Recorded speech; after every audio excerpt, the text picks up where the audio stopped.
Hello. Thank you for joining me. If you guys are joining me, this is, I think I did a live maybe back in like 2019. I cannot even remember what it was about though. But welcome if you're here because you are about to see a hot mess, because this is literally like my first live, I think ever. I need to go back through. I think I did like a short one maybe back in like 2018 and 2019, but it probably was not talking about anything that I'm going to talk about today. So first, just a few disclaimers. I have two dogs in the room with me, one of which is quite the barker. She's a Dalmatian. And I also have another dog. His name is Burger. He's a miniature Dachshund. He's adorable. He's the one that you probably saw in my stories if you saw this. But it's really funny because if you hear them or if you hear the dishwasher, just know that that is what that is, and I apologize. But I wanted to do this today because honestly, I feel there's a lot coming up for people. We just had the summer solstice, and so I just want to talk about a few things. For those of you that saw my stories, you kind of saw a couple of things happen over the summer solstice, which was one, I unexpectedly kind of birthed a retreat of my own.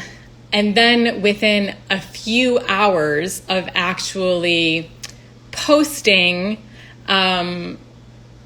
what was coming through on social, I was invited to join another facilitator for her retreat next March. And it's just kind of crazy. And I just really didn't expect it. And I'm going to get into saying exactly why and why I consider my approach to like manifestation and making magic, as I call, just really, there's just something so beautiful about it. So, you know, a few years back, I think it was like it must have been like 2017. I was still a photographer at the time, and I got a request from actually some of you to make a video around manifestation. And I remembered I actually did it like I'm obsessed with cake. By the way, hair is always messy no matter what. But I did this manifestation basically around a 7-layer cake, and you needing 7 qualities to basically be in a optimal state of being to really manifest and bring amazing things into your life. And I still stick by that. But what has been so interesting is my technique over time has changed. So it went from where I would be really specific and I would have something in mind. I would have some sort of intention that I wanted to bring forth, something that I wanted to manifest in my life.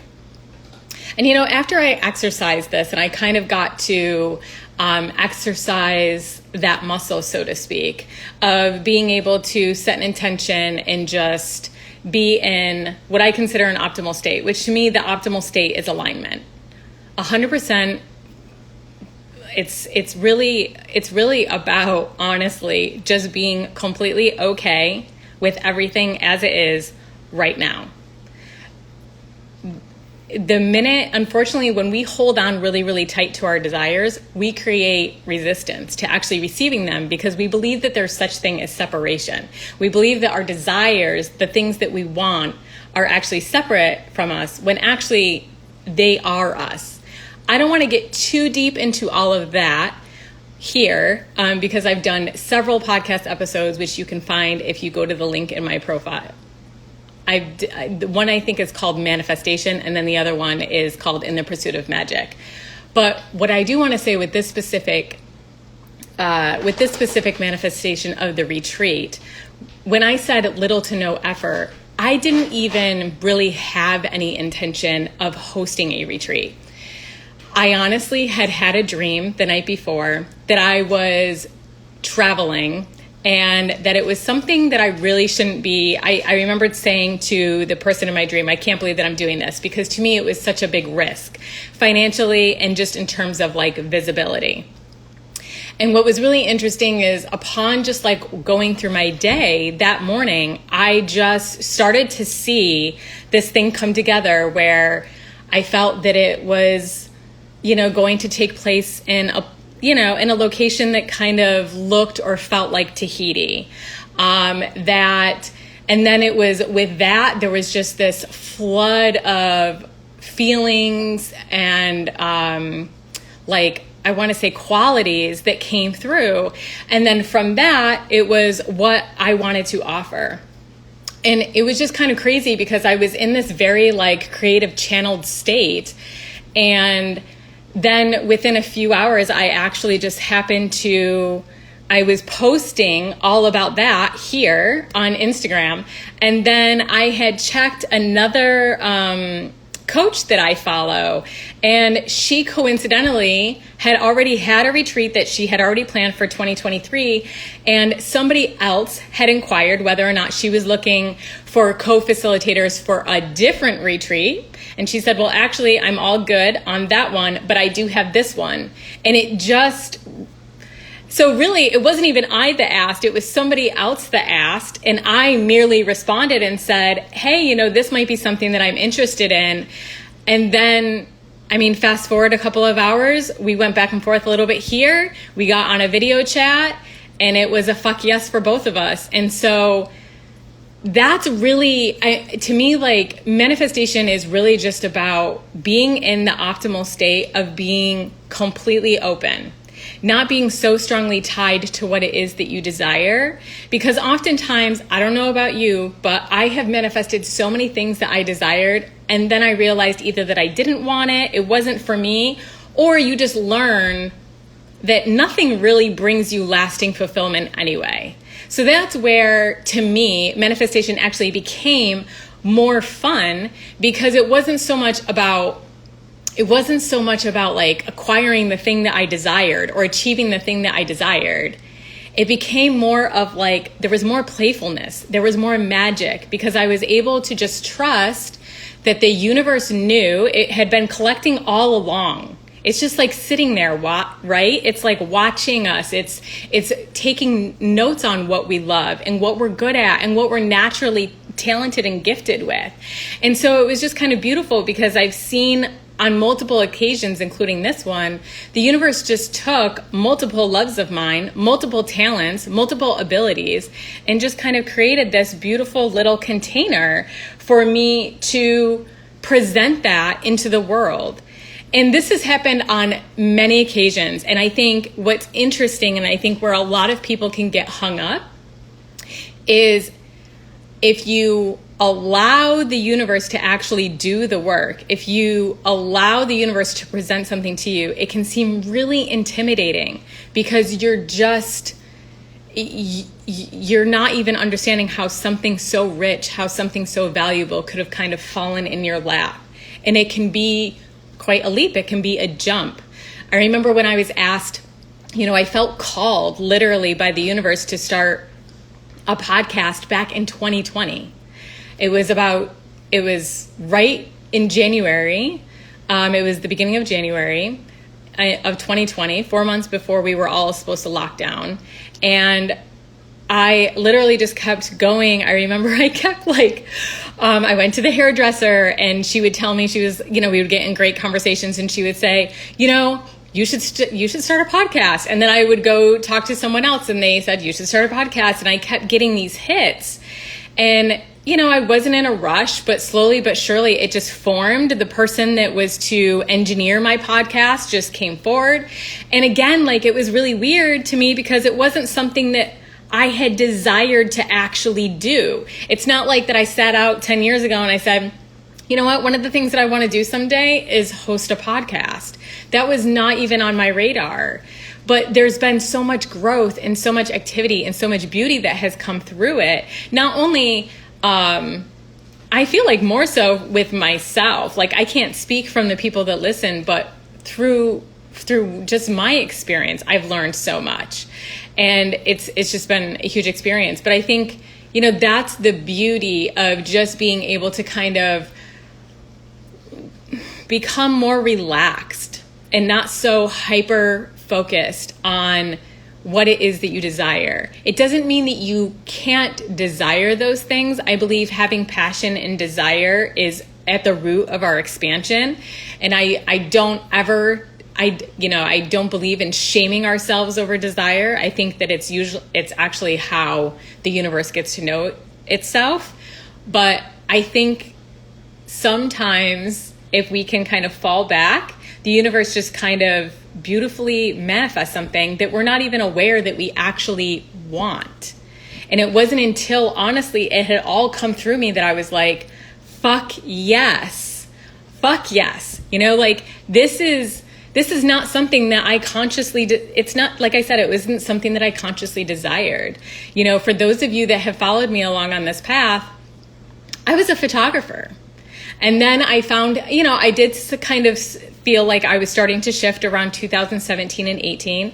And then I fell into this role of coaching. And first it kind of started with entrepreneurial and business coaching.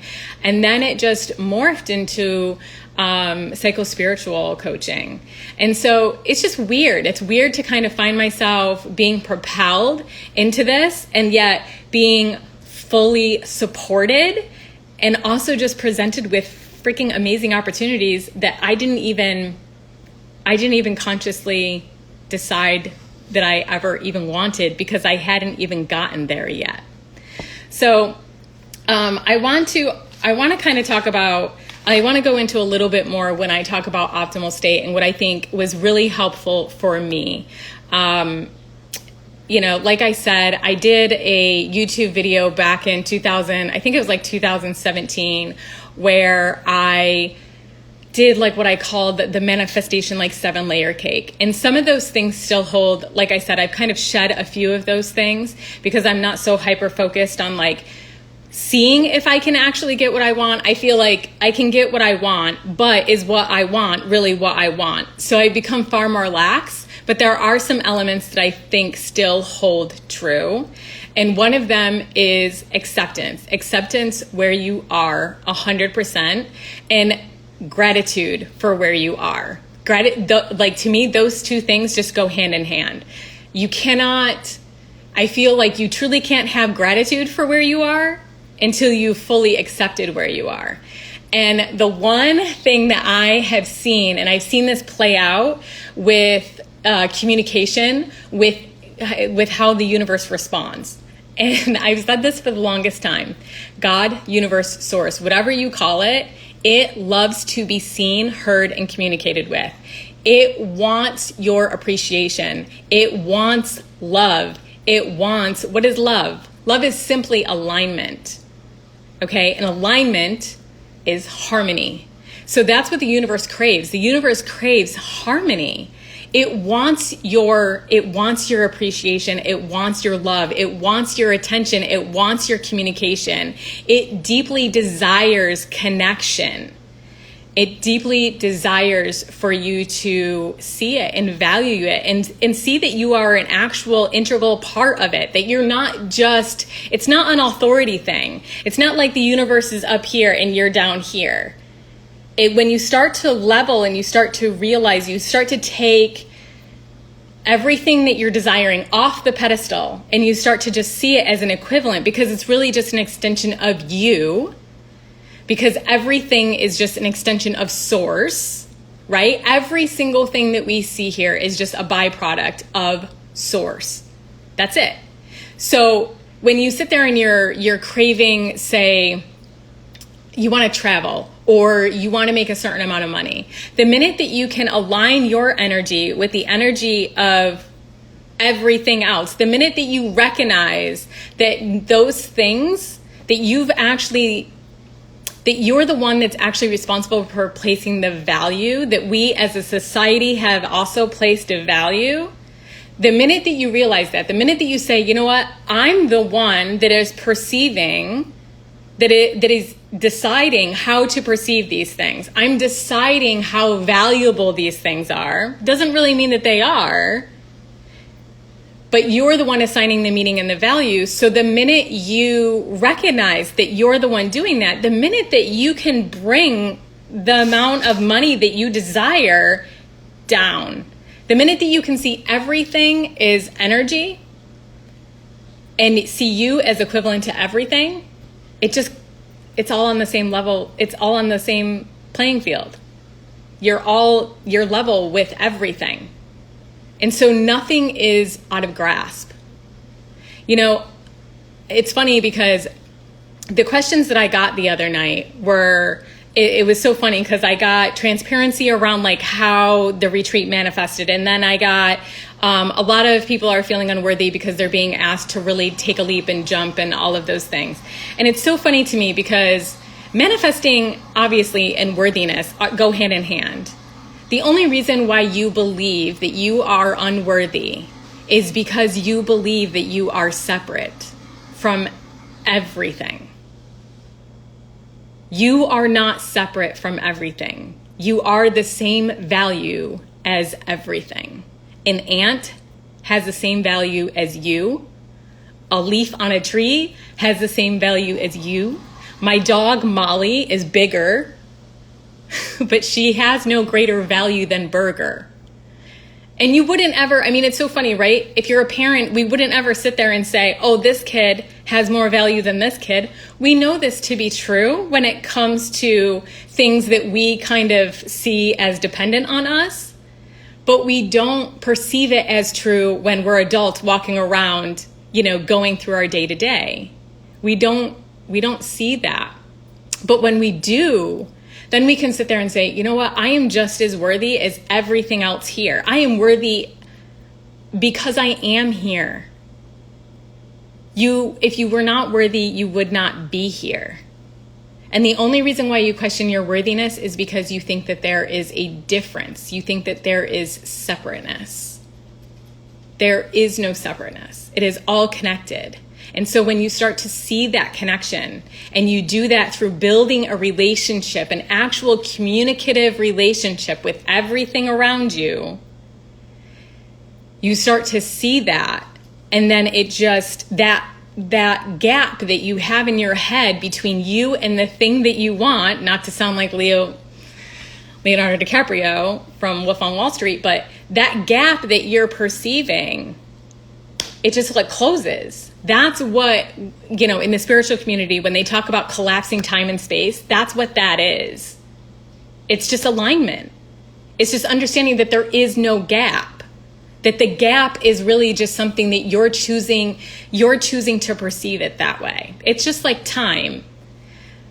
Time is not linear, but it would overwhelm us but that's how our brain has to break it down. It would be overwhelming to us to perceive time in any other way. We would just freak out because we would just see everything as it is. Everything from our past, everything in our future, everything that is now right here in front of us. Our brain is perceiving it to be linear because that's how it needs to make sense of it. And so it's funny, the reason why I asked, so it's so funny because I got some people that ask me, they're like, why are you asking? So wait, is the ice cream flavor in association with this? And yes, it is. So I have a little analogy. It was funny. I was actually eating ice cream the other day, and mine was like a brownie. I don't remember the name of it, but it was brownie chunks with vanilla ice cream. And I went to take it out in the morning, and I'm sitting there, and I don't know about all of you guys, but like, come on, you get any type of cookie dough ice cream, anything with chunks in it, I'm like, I could care less about the ice cream, right? It's all about the candy. It's all about whatever's in there. And so I'm going immediately after the brownie chunk, right? I mean, I know people who will just sit there and eat the chunks out and leave the ice cream, right? So anyway, I was sitting there going in after this, and I'm like, us questioning our worthiness is like, as my spoon is going for that brownie, it's like asking myself, is it bad that I just want the brownie? But wait, am I worthy of the brownie? again, just because we attribute the value as it being less than, we're like, of course it's not bad that I only want the brownie part of the ice cream. Forget the vanilla ice cream. Who gives a shit? But it's like, and you're like, of course it's not bad that I just want that. I'm not going to be judgmental over me just wanting the brownie. And I'm not going to sit there and question my worth when it comes to the brownie. But that's because you see it as lesser value. But that's simply not how it is. So if you can go at life with this same mentality, and it's hard, don't get me wrong, I trip up. I mean, I'm imperfect. Like, we all are going to trip up, and we're all going to have things that are going to test our limitations in terms of what we feel that we are worthy of, right? But if you can go at life, if you can look at life with the same perspective, that fuck yes, you can have the brownie, because that's a fuck yes for you. Like, you know that's what you want. You're looking at, if you look at it as everything else in the ice cream container is everything else in the world, you know what you desire, and if you don't know, you end up learning, right, through experience. But if you could just go at life and be like, yep, fuck yeah, I want the brownie, and fuck yeah, I deserve it. And if we go even so far as to say, and this might be a real reach for some, desire itself is a feeling. And if we believe that everything originates from source, that everything is source energy, then the desires that you have are source energy. And I kind of believe that I cannot have the desire unless the thing is actually mine. Like, why would I have the desire if it wasn't already mine, if it wasn't already there, if it wasn't already available to me, if it wasn't already something that was accessible? And so the work isn't working fucking hard and doing and trying to force the situation. The work is recognizing that, just that in and of itself. Think about how that energetically shifts you when you are no longer perceiving things as of a greater or lesser value. It shifts you energetically. First of all, you fall back into a relaxed state, because what is there to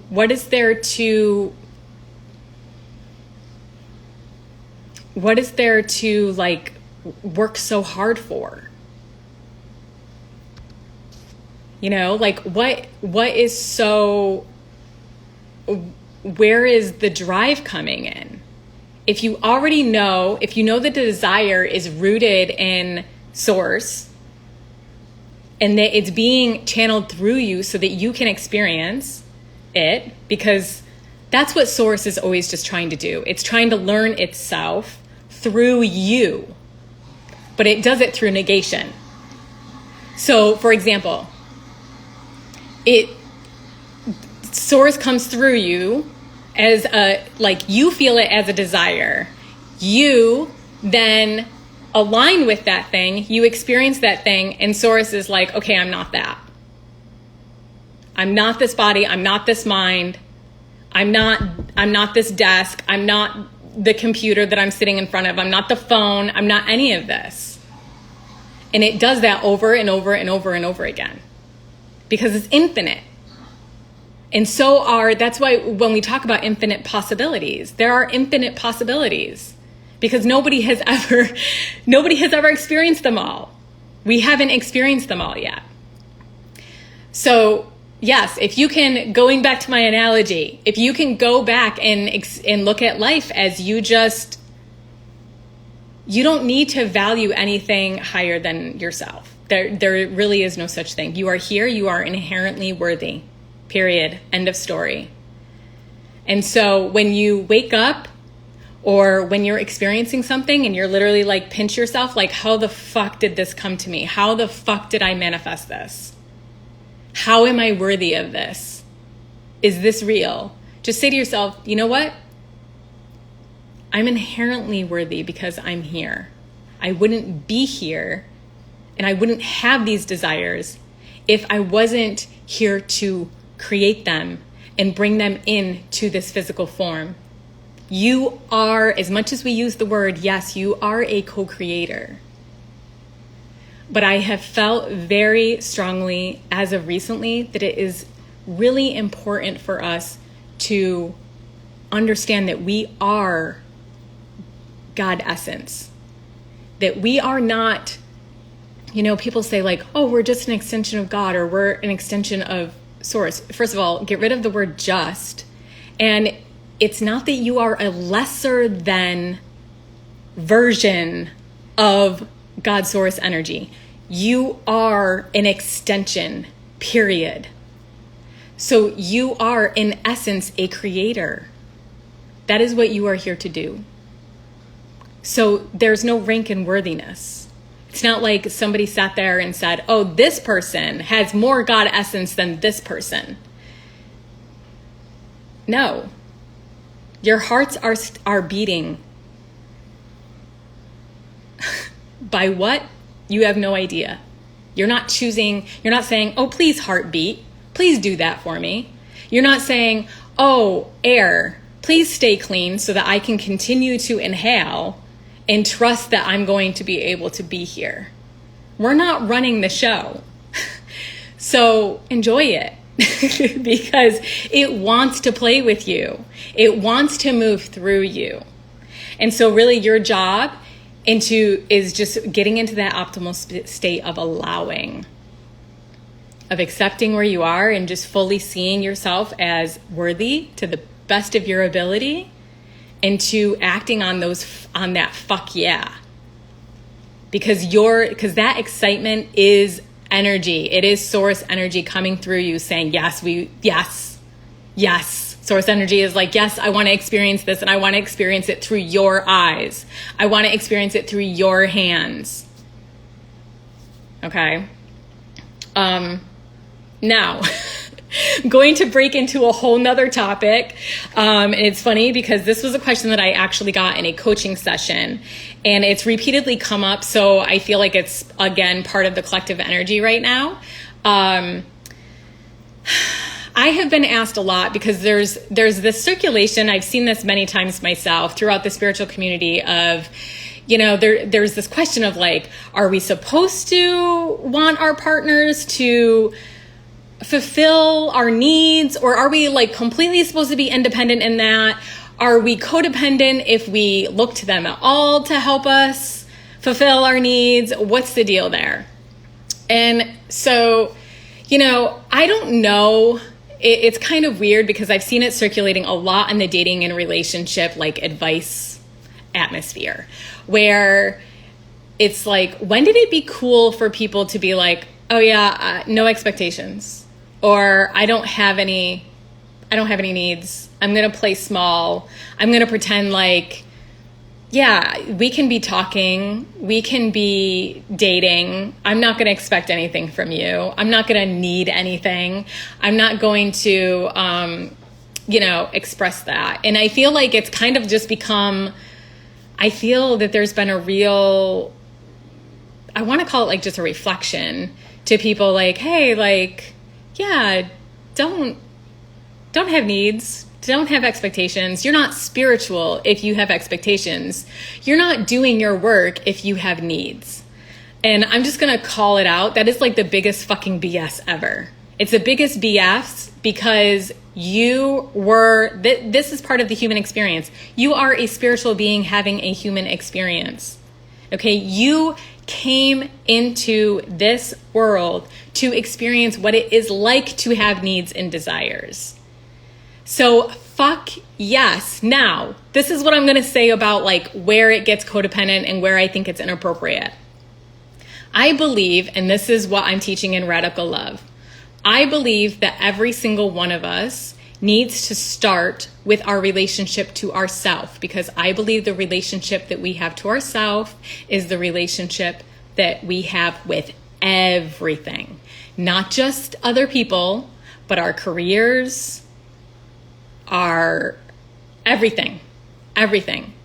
How you how you interact with yourself is how you interact with life as a whole.